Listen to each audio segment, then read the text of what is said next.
Hello, welcome to detour with Shweta. And இது question answer session.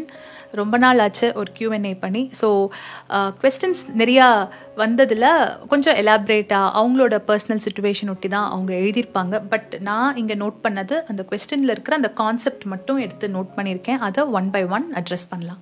Alright, okay. So the first one வந்து okay, அவங்க நிறைய முயற்சிகள் போட்டுட்ருக்காங்க. பட் கூட இருக்கிறவங்க குறைச்சி எடை போடும்பொழுது ரொம்ப ஹர்ட் ஆகுது.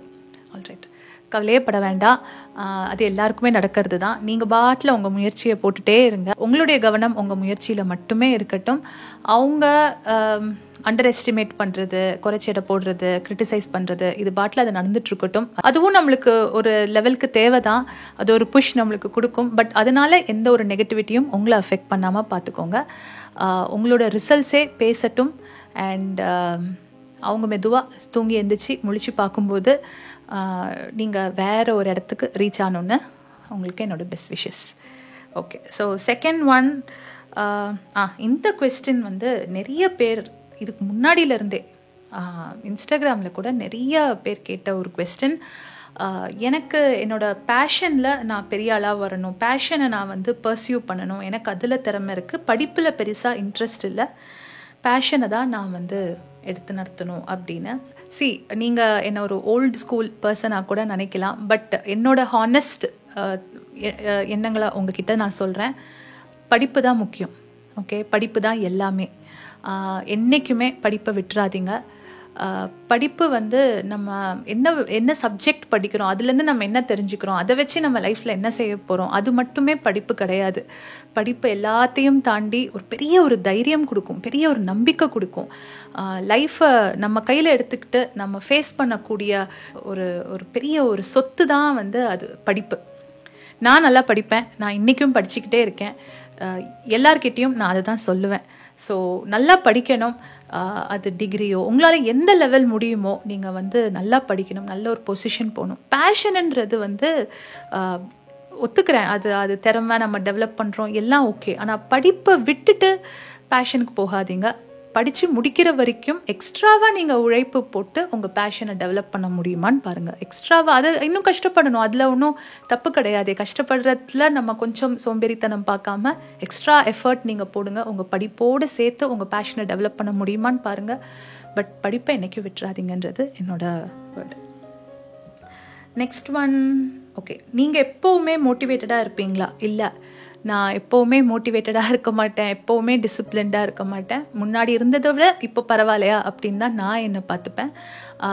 அண்ட் எல்லாரும் எப்போவுமே மோட்டிவேட்டடாக இருக்கணும்னு அவசியம் கிடையாது. அது அப் அண்ட் டவுன் அப்படி தான் இருக்கும். அந்த டிசிப்ளினை நம்ம டெவலப் பண்ணணுன்றது தான் விஷயம். நம்மளோட ரொட்டீன், அதாவது தினசரி லைஃப் நம்மளுக்கு எப்படி இருக்குன்றதுல தான் நான் வந்து இப்போ என்னோடய ஃபோக்கஸை நான் திருப்பிட்டு இருக்கேன். ஏன்னா அதுதான் கம்ப்ளீட் ரிசல்ட்ஸ் நம்மளுக்கு கொடுக்கும் அப்படின்ற ஒரு புரிதல் எனக்கு வந்திருக்கு. ஸோ உங்களோட கேள்விக்கு are you always motivated? The answer வந்து நோ. அடுத்தது பர்பஸ் ஆஃப் லைஃப். இது ரொம்ப பெரிய கொஸ்டின். ஒவ்வொரு முறை இந்த கொஸ்டின் நினைக்கும் போது எனக்கு ஒவ்வொரு ஆன்சர் தோணும். இப்போ எனக்கு என்ன தோணுதுன்னா,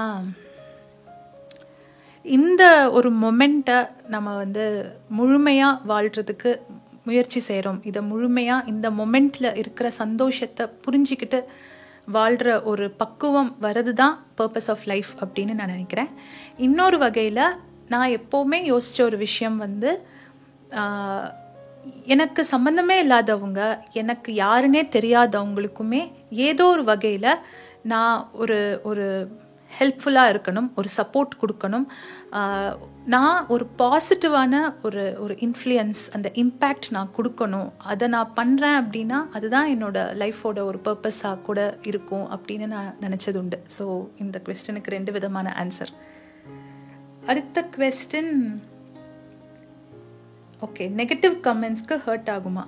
ஹர்ட் ஆகும், ஆகாதுன்னு சொல்ல முடியாது. பட் ஹர்ட்ன்ற அளவுக்கு போகிறதுக்கு முன்னாடியே நான் வந்து ஃபில்டர் பண்ணிடுவேங்க. இப்போ ஒரு நெகட்டிவ் கமெண்ட் ஏதாவது வருது அப்படின்னா அது ஃபுல்லாக படிக்கிறதுக்கு முன்னாடியே எனக்கு வந்து தெரிஞ்சிடும்.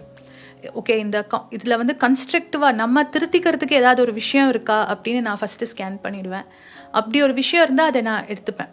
கண்டிப்பாக நான் எடுத்துப்பேன். அது யார்கிட்டேருந்து வந்தாலும் சரி, நான் வந்து ஓகே நம்ம இதில் ஏதோ கரெக்ட் பண்ணிக்கணும், இருக்குன்றத விஷயத்த நான் எடுத்துப்பேன். அப்படி இல்லை ஜஸ்ட் லைக் தட் ஒரு நெகட்டிவ் காமெண்ட் அப்படின்னா அதை நான் ஃபுல்லாக கூட ரீட் பண்ண மாட்டேன், அதை இக்னோர் பண்ணிடுவேன். ஸோ அதுதான் ஒன்று. இன்னொன்று, இப்போது ஒரு கன்ஸ்ட்ரக்டிவாக ஒரு ஃபீட்பேக் சொன்னால் கூட அது என்னோட பர்பஸ்க்கு செட் ஆகுதான்னு நான் பார்ப்பேன். இப்போ நான் ஒரு கோல் வச்சுருப்பேன் இல்லையா, நம்ம ஒரு பிளான் வச்சுருப்போம். ஸோ இதுக்கு அலைண்டாக இருக்கான்னு பார்க்கணும். ஸோ எல்லார் சொல்கிற கன்ஸ்ட்ரக்டிவ் ஃபீட்பேக்கும் நம்ம அப்ளை பண்ண முடியாதுல. இது நான் எனக்கு மட்டும் சொல்ல, நீங்கள் உங்களோட ஃபீல்ட் ஆஃப் ஒர்க்குக்கும் நீங்கள் அப்ளை பண்ணிக்கலாம். ஸோ அது எப்போவுமே யோசிக்கிறது உண்டு. அது கன்ஸ்ட்ரக்டிவாக இருந்தாலும் என்னோட கோல்ஸுக்கு, என்னோட லைன் ஆஃப் ஒர்க்குக்கு அலைண்டாக இருக்கா அப்படின்ற ஒரு கால்குலேட்டிவாக ஒரு அனாலிசிஸ் குவிக்காக மைண்டில் ஓடும். அண்ட் மற்றபடி ரொம்ப ஓவர்லி நெகட்டிவாக இருந்துச்சுன்னா நான் சொன்னபடி அந்த முழுசாக கூட படிக்க மாட்டேன், நான் அதை இக்னோர் பண்ணிடுவேன். அடுத்த குவெஸ்டின் வந்து, okay mobile phone screen time, okay இப்படி நோட் பண்ணி வச்சுருக்கேன். கரெக்ட், ஸ்க்ரீன் டைமை நான் எப்படி கண்ட்ரோல் பண்ணுறேன்ற மாதிரி ஒரு குவெஸ்டினு. இந்த ஸ்க்ரீன் டைம்னு பார்த்தா எஸ்பெஷலி ஃபோன் வச்சு பார்க்கும்பொழுது நான் இனிஷியலாக ரொம்ப ஸ்ட்ரகிள் பண்ணிகிட்டு இருந்தேன். நம்மளே அறியாமல் இந்த மைண்ட்லெஸ் ஸ்க்ராலிங்குன்னு சொல்லுவாங்கள்ல, நம்ம ஏதோ ஒரு வாட்ஸ்அப் மெசேஜ் வந்திருக்கோம், அதுக்கு நம்ம ரிப்ளை பண்ணணுன்னு ஃபோன் எடுத்திருப்போம்.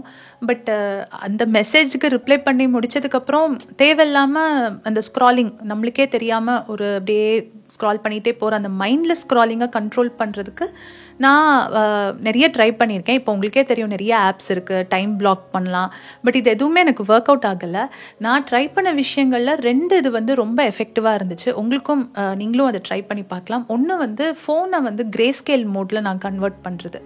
ஸோ அது நான் எப்போ பண்ணுவேன்னா, ஒரு நாளைக்கு இப்போது ஒரு ஒரு ஒரு 3-4 ஹவர்ஸ் நான் ஒரு டீப் ஒர்க் நான் பண்ண போகிறேன் அப்படின்னா, காலையில் இப்போது 9 மணிலேருந்து 12 o'clock டில் லன்ச் டைம் ஒரு 1 o'clock வரைக்குமே வந்து டிஸ்டர்பே இல்லாமல் நான் கொஞ்சம் சீரியஸாக ஏதாவது ஒர்க் பண்ணணும் அப்படின்னா அந்த காலையில் நான் அந்த கிரே ஸ்கேலில் போட்டுருவேன்.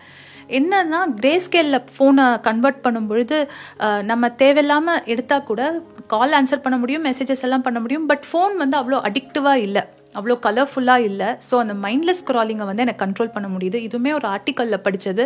சரி சும்மா ட்ரை பண்ணி பார்க்கலாமேன்னு பார்க்கும்போது எனக்கு கிரே ஸ்கேல் கன்வெர்ட் பண்ணது ஹெல்ப்ஃபுல்லாக இருந்துச்சு.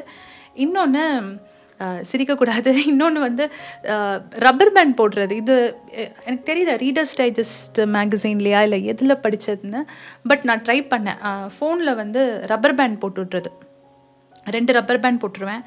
ஸோ அதுவுமே வந்து நம்ம ஏதாவது கொஞ்சம் டீப் ஒர்க்கில் நம்ம இன்வால்வ்டாக இருக்க போகிறோம். ஸோ இன்றைக்கி வந்து நான் படிக்கணும், சர்டிஃபிகேஷன்ஸ் ஏதாவது பண்ணும்போது அடுத்த 2 வாரத்தில் ஏதோ எக்ஸாம்ஸ்லாம் இருக்குது அப்படின்னா ஃபோன் சுற்றி 2 ரப்பர் பேண்ட் போட்டுட்டுருது. ஓகே, ஸோ ஃபோனாகவே தான் இருக்க போகுது. பட் நான் தேவையில்லாமல் அதை ஸ்க்ரால் பண்ண மாட்டேன். அதில் வந்து ஒரு ஃபிசிக்கல் பேரியர் இருக்குல்ல, இந்த மாதிரி இந்த ஆக்டிவிட்டியே இருக்காது. நம்ம திரும்ப திரும்ப திரும்ப இப்படி பண்ண மாட்டோம். ஏன்னா ஒவ்வொரு முறை வந்து அங்கே ஏதோ ஒரு தடுப்பு இருக்குது, ஒரு பிளாக்கிங் ஃபேக்டர் ஒன்று இருக்குல்ல. ஸோ இது ரொம்ப ரொம்ப சிம்பிளான ஒரு ட்ரிக்காக இருக்குது, பட் ரொம்ப எஃபெக்டிவாக இருக்குது. ஸோ சிம்பிள் குவெஸ்டின், பட் ரொம்ப நேரம் ஆன்சர் பண்ணிட்டேன்னு நினைக்கிறேன். Grey scale and rubber band technique இது 2மே எனக்கு ஹெல்ப்ஃபுல்லாக இருந்திருக்கு என்னோட மொபைல் ஃபோன் ஸ்க்ராலிங்கை கண்ட்ரோல் பண்ணுறதுக்கு. ஆல்ரைட், ஸோ இன்றைக்கி ஒரு செட் ஆஃப் கொஸ்டின் ஆன்சர்ஸ் பார்த்தாச்சு. இன்றைக்கி நான் சொன்ன ஆன்சர்ஸில் ஏதாவது 1-2 விஷயம் உங்களுக்கு ஹெல்ப்ஃபுல்லாக இருந்துச்சுன்னா எனக்கு சந்தோஷம். மறுபடியும் வேறு ஒரு எபிசோடில் I will meet you. Take care, by.